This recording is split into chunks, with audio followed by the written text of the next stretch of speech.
End gold buyers, మీ కష్టాల్లో నమ్మకమైన మీ ఆత్మీయ నేస్తం.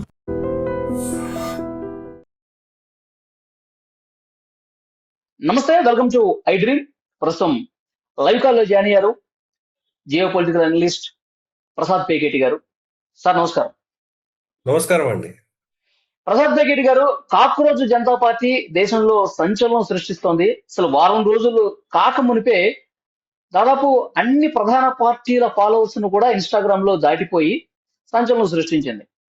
అంటే యూత్ పెద్ద సంఖ్యలో జెన్జీలు అట్రాక్ట్ అవుతున్నారు అని చర్చ నడుస్తోంది. కేంద్ర కేబినెట్ సమావేశంలో కూడా ప్రధానమంత్రి మోదీ దీన్నే ప్రస్తావించారంట. యువతను మనం ఎంతవరకు పరిగణలోకి తీసుకుంటున్నాం, అసలు ఎవరన్నా ఇన్స్టాగ్రామ్ చూస్తున్నారా, మన ప్రభుత్వ కార్యక్రమాలు పథకాలు ఏమన్నా మీరు సరైన రీతిలో చేస్తా ఉన్నారా లేదా అని చెప్పి ఒక క్లాస్ తీసుకున్నట్టుగా తెలుస్తుంది సార్. తమిళనాడులో విజయ్ గెలిచారంటే ఈ జెన్జీల పాత్రే, ఇన్స్టాగ్రామ్స్ రీల్స్ పాత్రే ఎక్కువ ఉందని చెప్పి పెద్ద స్థాయి అగ్రనాయకులు కూడా ఈ రోజు మాట్లాడుకుంటున్నారు. సో ఈ కాక్రోజ్ జనతా పార్టీ గురించి, ఇంత సంచలనం గురించి మీ అనాలిసిస్ ఏంటి, ఏం చెప్తారు? ఇది కాక్రోచ్ జనతా పార్టీ అనేది ఒక ఏంటంటే ఒక satirical actual party, registered party ఏం కాదు. ఇది ఏంటంటే ఇది మనకి chief justice of India Suryakant గారు ఒక తీర్పు, ఒక హియరింగ్ లో ఫాల్స్ లీగల్ కేసులు వేస్తూ కొంచెం ఫేక్ సర్టిఫికేట్లు పెట్టుకుని నిరుద్యోగ యువత ఎవరైతే ఉన్నారో వాళ్ళు కొంచెం కాక్రోచ్లు పారాసైట్ లాగా ఈ సొసైటీకి ఉన్నారు అని అనడం జరిగింది. అయితే దాన్ని వక్రీకరించి వారి తర్వాత ఈ రిమార్క్స్ ఇచ్చినా సరే, క్లారిఫికేషన్ ఇచ్చినా సరే, దాన్ని వక్రీకరించి ఏం చేశారంటే నిరుద్యోగ యువత అందరి కాక్రోచ్ అన్నారు అని చెప్పి ఇమీడియట్ గా దాన్ని చేసుకుంటూ వచ్చారు. అయితే మనకి ఈ సోషల్ మీడియా ఎక్స్పర్ట్లు ఎవరు ఉన్నప్పటికీ అండి, కాంగ్రెస్ పార్టీ కానీ బీజేపీ కానీ ఎవరైతే ఆర్గానికల్లీ పెరిగారో వాళ్ళకి మిలియన్స్ లో ఈ గ్రోత్ రావడం అనడానికి కొన్ని సంవత్సరాలు పడుతుంది. కానీ వీళ్ళకి 4 రోజుల్లోనే ఇది పెరిగిపోయారు అంటున్నారు. సో అంటే దాన్ని బట్టి మనం చూడాల్సింది ఏంటంటే ఇది మొత్తము నిజంగా యువత ఇమీడియట్ గా అట్రాక్ట్ అయ్యారా లేదా. ఎందుకంటే ఇప్పుడు కొత్త ఫీచర్ ఎలా వచ్చిందంటే ఎవరైతే యువత జాయిన్ అవుతారో సబ్స్క్రైబ్ చేస్తారో వాళ్ళ జియో లొకేషన్ కూడా, ఆ డీటెయిల్స్ కూడా తెలుస్తూ ఉంటుందండి. సో దీని మీద భిన్న అభిప్రాయాలు ఏర్పడుతున్నాయి. కొంతమంది మన భారతదేశంలో చాలా తక్కువ మంది ఉన్నారు, మిగతా దేశాల నుంచి కూడా చాలా మంది అవుతున్నారు ఇలా అంటున్నారు. సరే, అది ఏ విషయం ఎక్కడ పక్కన పెట్టినప్పటికీ కూడా అది రుజువైందా సార్? పాకిస్తాన్ యూతే దీనికి ఫాలో కొట్టారు అని చెప్పేసి చర్చ వినిపిస్తుంది. నిజమేనంటారు అది? అది నిజం అవ్వచ్చు, అబద్ధం అవ్వచ్చు, ఎవరు చెప్పలేరు. దాని మీద దర్యాప్తు సంస్థలు ఇంకా చూస్తున్నాయి. కాబట్టి మనం ఒకవేళ నిజమే అయింది అనుకోండి, సో ఈ ఇష్యూ పెద్దది కాదు. కానీ అబద్ధం అయితే ఏంటి, నిజంగానే యువత దానికి అట్రాక్ట్ అయ్యారంటే ఎందుకు అట్రాక్ట్ అయ్యారు అన్న అంశం కూడా మనం చూసుకోవాలి. సో ఒకవేళ లేదు, ఈ బాట్లు లేకపోతే పాకిస్తాన్, తుర్కీ ఈ కంట్రీల నుంచి అయ్యారు అంటే దర్యాప్తు సంస్థలు చూస్తారు ఏంటి, ఎంతవరకు, ఎలా వచ్చింది వీళ్ళకి ఫండింగ్, వీళ్ళు ఏం చేయదలుచుకున్నారు అవన్నీ. కానీ నిజంగా జెన్యూన్ గా అయ్యారు అనుకోండి, అప్పుడు మనం ఆలోచించాల్సిన అంశాలు ఏంటంటే అసలు ఎందుకు అట్రాక్ట్ అయ్యారు అన్నది మనం చూసుకోవాలి. అంటే ఈ అంశాలు మనం చూసుకుంటే వీళ్ళది ఏముంది, వీళ్ళ అజెండా ఏంటి. ఫస్ట్ వీళ్ళు చెప్పింది ఏంటంటే ఈ నీట్ ఎగ్జామ్ వీటిలలో మాత్రం జరిగిన దానికి మేము ఎడ్యుకేషన్ మినిస్టర్ రిజైన్ చేయాలి అంటే, ఈ నీట్ పేపర్ లీక్ అనేది పెద్ద సమస్య. కొన్ని లక్షల మంది స్టూడెంట్లు ప్రిపేర్ అవుతున్నారు. సో అందు గురించి డెఫినెట్లీ మనకి జనరల్ పబ్లిక్ కి అపీల్ అవుతున్న ఇష్యూ ఒకటి.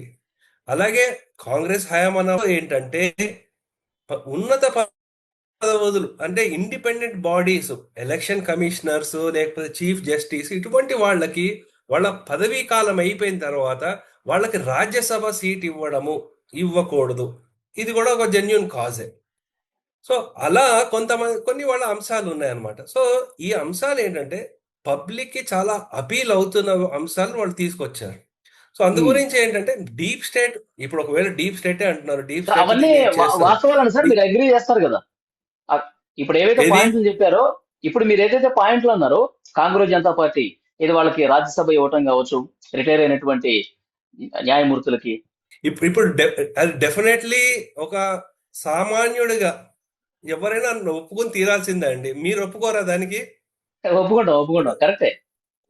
అదే ఇప్పుడు ఒక పదవిలో ఉండేవాళ్ళు, నేను ఒక పార్టీ కాంగ్రెస్ పార్టీ ఇలా చేసింది కాబట్టి బీజేపీ కూడా ఇప్పుడు ఎన్డీఏ ఇలా చేయాలని అనట్లేదు నేను.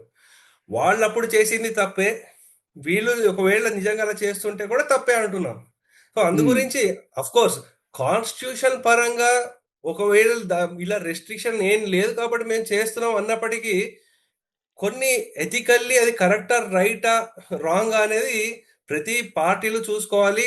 ఇప్పుడు ఆ పార్టీలు కూడా ఆ రైట్ రాంగ్ ఎథిక్స్ లేనప్పుడు దాన్ని మన కాన్స్టిట్యూషన్ లో ఇంప్లిమెంట్ చేయాల్సిన అవసరం ఎంతైనా ఉందండి.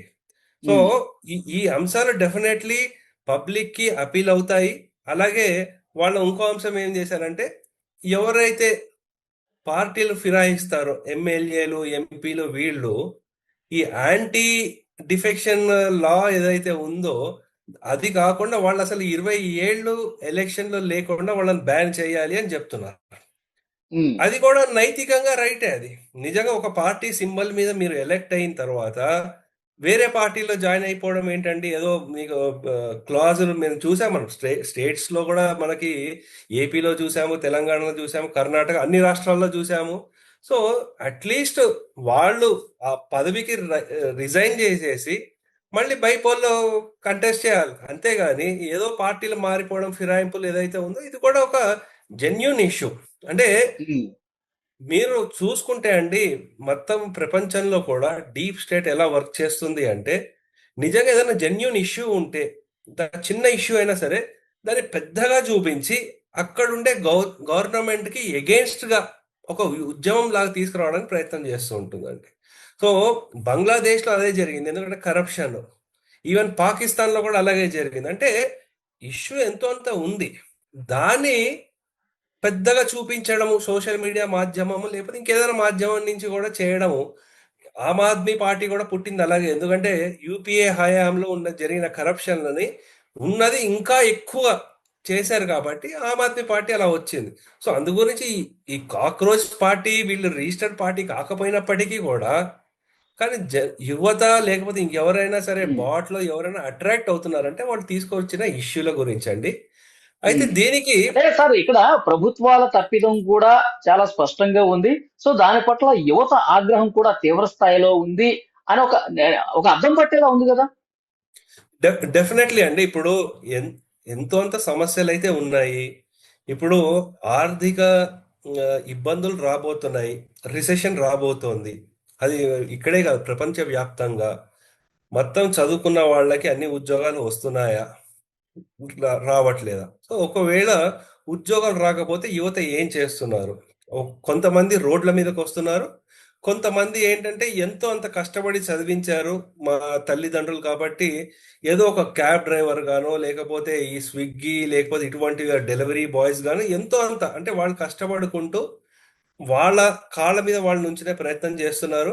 ఒకటి మనం చూడాల్సింది ఏంటంటే, ఎప్పుడైతే ఈ ఫ్రీబీ కల్చర్లు ఇవన్నీ వచ్చేసాయో ఆ, రాష్ట్రాలకు కానీ దేశంలో కానీ ఉండే డబ్బులన్నీ వాటికే వెళ్ళిపోతున్నాయి, ఉచిత తైలాలకే.